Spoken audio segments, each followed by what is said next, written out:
जिसके कारण अभी भी वहाँ कई महिलाएं बांझ होती हैं, कई बच्चे का सर टेढ़ा, हाथ टेढ़ा, कहीं स्किन कैंसर, लंग्स कैंसर, तरह तरह की विकलांगता आती हैं।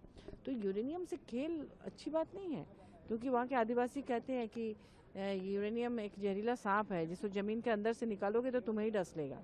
तो ऐसे यार यूरेनियम और इस सब के बिना तो आप जानते हैं कि रेयर अर्थ मिनरल्स जो हैं उसके द्वारा ही न्यूक्लियर रिएक्टर चल सकता है। तो इन चीज़ों से जो खेल हो रहा है, अगर कोई परमाणु बम बना के विस्फोट कर दे तो ना सिर्फ 2 साल 1 साल के लिए, बल्कि पूरी मैंने कई लाखों साल के लिए कहते हैं कि इस धरती से जीवन खत्म हो जाएगा।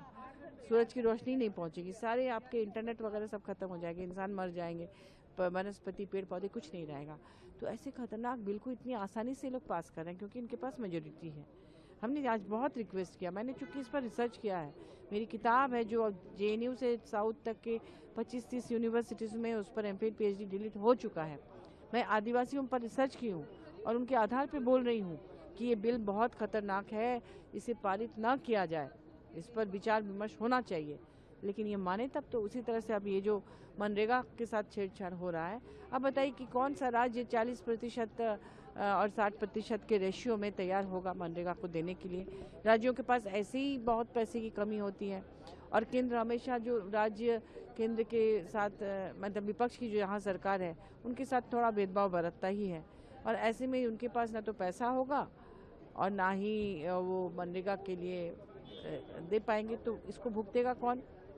भुगतेगी आम जनता जो गरीबी रेखा में जी रही है उसके नीचे। तो ये सारे बिल जो हैं देश की जनता के हित में ना होकर उनके नुकसान के लिए है। इस पर पता नहीं क्यों नहीं समझ में आ रहा है कौन इन बिल को बनाता है, कौन अपनी बुद्धि देता है।